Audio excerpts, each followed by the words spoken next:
The fire was dying, but the air between us was suffocating. Outside, the storm had trapped us in the middle of nowhere. Inside, a single truth was about to destroy everything we had built for the last 3 years. Across the table, Mark held the torn, rain-soaked envelope, his knuckles white. Sarah stepped back, her eyes wide with fear and hurt.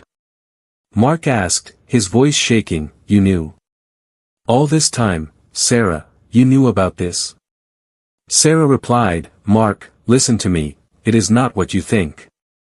Thunder shook the cabin, but it was not the storm that threatened to tear us apart. It was the next 72 hours. 2 people who spent years hiding behind polite smiles were finally forced to face the silence. To understand how we ended up on the edge of heartbreak in a remote cabin, you have to go back to Friday afternoon.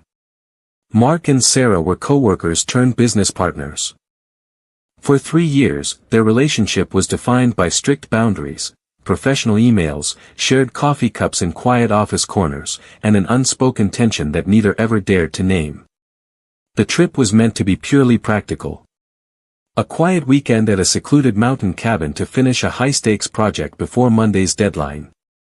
No distractions. No city noise.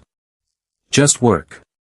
Mark was focused at the steering wheel while Sarah looked out the side window, wrapping her hands tight around a warm mug. Neither of them checked the local weather warnings. They did not see the flash flood alerts or the severe storm heading straight for the valley. By the time they reached the remote cabin, nestled deep inside a thick pine forest, the sky had turned an eerie shade of bruised purple. Hour 1.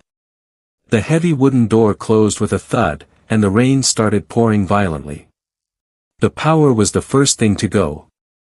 Then the cell service faded into a sea of no signal icons. In the glow of a single lit candle, the comfortable professional distance they had maintained for years began to collapse. Without laptop screens to stare at or phones to scroll through, they were left with nothing but each other's presence. Mark kneeled by the fireplace, carefully building a fire. Sarah sat on the rug nearby, wrapped in an oversized knit blanket, watching his side profile in the warm firelight. Slow burn is not built on loud declarations, it lives in the quiet moments. It was the way Mark instinctively gave her the warmer side of the sofa. It was the hesitation in Sarah's voice when she asked him why he never talked about his past. Sarah said softly, "You always build walls, Mark. Even when you're standing right next to someone." Mark looked at the flickering fire and replied, "Maybe I just do not like letting people in if I know they are going to leave eventually." The storm outside grew wilder, tree branches scraping against the cabin walls like nervous fingers. Inside, the fire hummed softly. For the first 24 hours, they danced around their feelings, sharing old stories, laughing at memories they thought they had forgotten, and letting their guards down, millimeter by millimeter. Day 2 arrived with relentless rain pouring outside, and thick mist covered the cabin windows. Inside, the ambient mood was soft, intimate, yet electric with lingering tension. By hour 36, when you are trapped with someone for 2 days, small gestures become magnified. Every touch feels intentional. Sarah tried to reach a heavy ceramic pot on the top kitchen shelf. Mark stepped up behind her to grab it for her, his chest inches from her back. She froze, holding her breath. He lowered the pot slowly, his eyes meeting hers. There was a moment in the kitchen where neither moved. His hand lingered on the counter next to hers. The silence between them was not awkward anymore, it was heavy with everything they had spent 3 years pretending not to feel. They cooked together over the small gas stove. They shared a single blanket by the hearth as the temperature dropped. With every hour that passed, the icy wall between them was melting. Later that evening, Mark softly brushed a strand of hair behind Sarah's ear while she drifted to sleep on the couch, his hand lingering for a second before pulling back gently. Mark had spent his entire life protecting his heart, afraid that vulnerability meant weakness.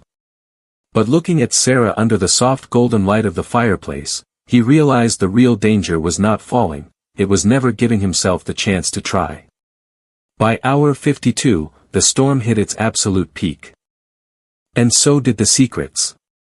While searching the drawer for spare candles, Mark found it, a water-damaged envelope tucked deep inside Sarah's bag. The letter inside revealed a painful truth: Sarah had been offered a transfer to an overseas office months ago.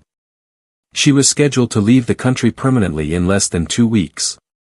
Mark stood holding the letter, hurt evident in his posture. Mark asked, "You were planning to walk away?" Without a word. Sarah replied with tears in her eyes, "I took this weekend trip because I wanted to find a way to tell you. But every time I looked at you, I could not bring myself to break what we have." The pain hit deeper because of how close they had grown over the last 2 days. The slow-burning spark they had nurtured suddenly felt like it was going to burn them both down.